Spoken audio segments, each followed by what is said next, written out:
Hey, John Edwards, I'm so glad you came out here, man. Got a little cold, but you came out here because you are a fighter. You're serious. The bottom line is Barack Obama is president. Things have changed. People don't want to hear that black African stuff no more. Or am I wrong? Well, I always understand a tree should know its roots. Every group I've known have a culture center which they go back and forth to. History is a litmus test to what the future can be like. If you study history, then you prepare yourself for the future. Appreciate the brother being in power.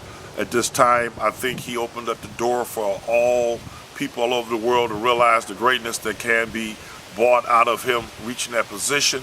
But again, I lived the life of living in the community. I walked the streets. I seen what it was like. And until I learned who I am, who I can be, and where I came from, I was a lost soul. The Mexicans know they're Mexicans. The Puerto Ricans know they're Puerto Ricans. The Irish know they're Irish. Most African Americans can't even agree what is an African American. Some people say, "Oh, we're Negroes, we're black, we're colored, we're Nubian, we're African with the K." I mean, we're a confused people. Don't you agree? I say to you this: if you live near the equator and the sun came down on you, you secreted what they call melanin. It was given to you to preserve you and protect you. When you look at the Puerto Ricans and you look at the Mexicans, all you have to do is trace back a little group of people called the Olmecs. And if you look at it, if you look at minor common DNA and in search of Eve, you realize that everybody who came out of Africa didn't just come to America, or didn't come to Brazil, or didn't go just to Barbados, or didn't just go to certain places. So your great-great aunties stopped off in the places you named, Mexico, Puerto Rico, and then began their life. So from one, all came. Yeah, the young people, the culture they would embrace is hip-hop culture. They don't embrace African culture. They want to say they don't embrace American culture. They say, hip-hop is a way of life. Would you agree with that? Hip-hop can never be a way of life. A way of life is having a foundation of who you are, what your perspective is, your spirituality. See, Mark, one thing is for certain. The first thing that happens to you every morning is that you get up and you're in a war. The war is to try to be righteous in an unrighteous condition. You're fighting within yourself to survive in a condition that has been set up for you not to survive.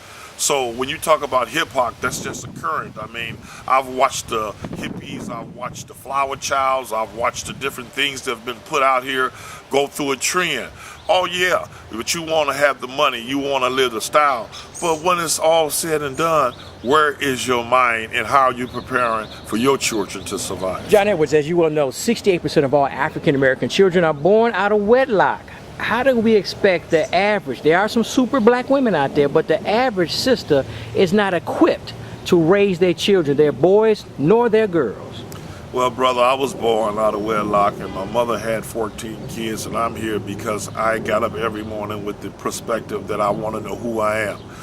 Here is the reality. The reality, if you study the different syndromes, Lynch, Willie Lynch, and whatever, you'll find out that breeding was a mindset for profit. And sometimes we have realized and fall back into, well, I just want to have a kid because it gives me some status. A kid deserves love, time, patience, and he deserves a parent. So when we look at this condition, as we have to, as men, stand up for what we create and be willing to sacrifice in order to give that child a better life. 68% of our women having children out of wedlock is a high statistic. But we must begin to teach our young girls how to prepare themselves for the future and teach our young boys what is morally right through the rites of passage and other organizations coming together to prepare them. Because truly you will lose out if you have no love for yourself and a love for your people. Well, I met so many brothers who are our age and a tad younger than us, and they're, they early 40s or whatever, and they have grown children. And they were never able to be a parent, be a father for those children because the grandmother and the mother and the auntie said, no, we don't want that little Negro around our little boy, little girl. And we have this destabilization to this very day. Well, the stabilization all comes from just so many years of us existing under a certain condition. Again, I'll take it back. Should a tree know its roots? So if a man doesn't be part of a child, how does a child learn the different things that that man provides? I grew up in a project never knowing how to work on cars, never knowing how to do plumbing, never knowing how to do basic necessities, because the father wasn't there who had probably knew how to do it to teach me. But at the same time, we can't give up on any condition we in, because all we trying to do is teach ourselves and teach our kids that they can be greater than they have been in the last few years by raising their consciousness, their love for themselves, researching their culture, providing a true understanding of their history, going back and read, giving some of our great historians the respect and the time of learning who they are. And then it boils down to self-pride, self-esteem, and self-understanding. I love my people, I love life, and I respect all people. Hopefully this is my last question. You know, this neighborhood, like so many neighborhoods, there are grammar schools down the street, there's a high school down the street. How can you get your program to penetrate in these public schools? Because the trick is that it's hard to get in the home, and the best way to get in these young people's mind is through the radio stations and through the public schools. Will the public schools accept your program?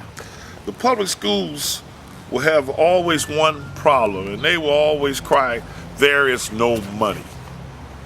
So my program need to be funded by brothers like Ivan Iverson, Ronald, the brother Rashidi, brothers who are in the entertainment, Art Kelly. It needs to be funded by businessmen. It needs to be funded by black corporations, white corporations. It needs to be funded by people of all ethical backgrounds, because truly, if we're going to survive on this planet, we better learn to love each other, respect each other. But I'm calling out all the entertainers, the rappers, all your basketball players, all your football players, all your baseball players. You're making money. You got to pay taxes. Why not give something back to the community and write it off? I can show you that I can improve our dropout rate and decrease it. I can show you that I can decrease the amount of crime if you give me a fair opportunity to meet with you one-on-one and explain my program. I'm prepared to meet with you, explain it, give you the details, work hand in hand to make this a better planet for our people and all people.